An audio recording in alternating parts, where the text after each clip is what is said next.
sources. Joan, we certainly caused a stir with our interview last night. How you doing? No, I'm doing fine. How are you doing? I'm doing very well. I think, you know, maybe we got a little bit too friendly, so to speak, because we had been talking before the show, and so, you know, if I offended you in any, I don't think I did, then, you know, I'm sorry for that. You didn't offend me at all, and it was very casual. It was kind of like, well, let's go sit in a cup of coffee and talk about what could have been happening. Yeah.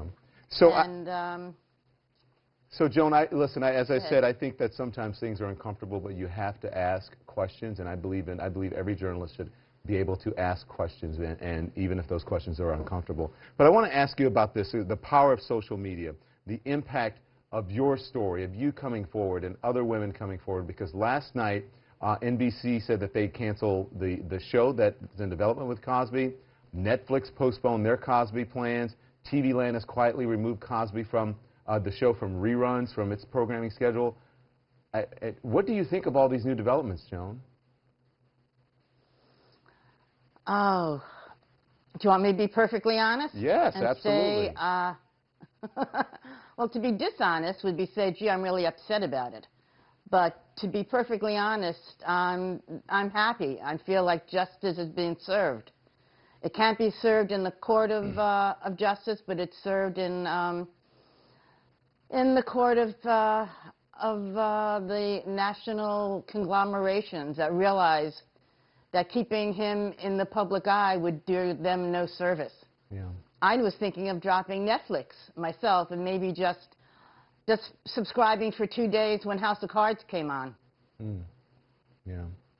And then dropping it and not really watching NBC. Yeah. Joan, we have a lot to talk to. I have a lot to talk to you about, so stand by. Okay, I'm going to include you in the rest of this conversation, but I want to bring my other panelists in.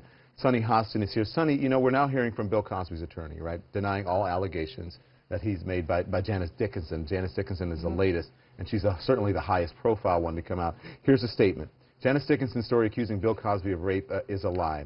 There is a glaring contradiction between what she is claiming now and for the first time in what she wrote in her book, her own book, and what she told the media back in 2002. Does he have any legal recourse, any form of defamation, because he's saying none of this is true, especially with Janice Dickinson? Well, you know, I don't know that we've heard from Bill Cosby, right? We're hearing from his publicist. Right. You just read a statement from his lawyer, where on the other side we're hearing from these very brave women. I think Joan is very brave. I think Barbara Bowman is very brave. We're hearing from women telling what I believe seems to be a story that sounds very much alike. I was drugged and I was raped. And Don, you know that you are my friend. I like you very much. But these women have opened themselves up to questions like your question yesterday, which is, why didn't you fight back? And that's a question that a lot of women get asked all the time. Okay, well, hang on. That's not what I asked her. We were talking about people who did not believe her story, and part of that was from that. I didn't say I didn't believe her story. I probably shouldn't say this, but I do believe her story. No, no. So that's not, so But anyway, my point is, one of the questions to her and to other women have had, your question in my view, and again, you're my friend, I say this with love, was, I think, an inappropriate question. I think a very probing question. And the question in my mind was, why did you not bite him? Why did you not fight back? And that is a question that many, many rape victims get asked. It's sort of victim blaming, it's victim shaming. And I want to hear from Bill Cosby, because if these women are brave enough to open themselves to the public, to open themselves to public and media scrutiny, then he should be doing the same thing. Sonny, I don't, and I appreciate what you're saying. I in no way was blaming the victim, and I don't think even Joan thinks that. I understand that people I don't think that was saying, your intent. That wasn't my intention at all. And so, again, but I think people do. I think you're right. These women have opened themselves up. Absolutely. To this, and I think that they should. But also, they're very brave, and they come on and they're honest about it, and that we can talk about things, because we should not be castigating each other. We should allow each other leeway to make mistakes. You cannot be judgmental of every single person, every single question. We would not get anything accomplished. How does conversation evolve? I think that's true, and I think that that is why we should hear from Bill Cosby. To continue the conversation. We should hear from Bill Cosby. And silence, in a lot of ways, is an answer. Yeah. You know, for the last day, I've been playing phone tag with Cosby's personal publicist, unable to reach him.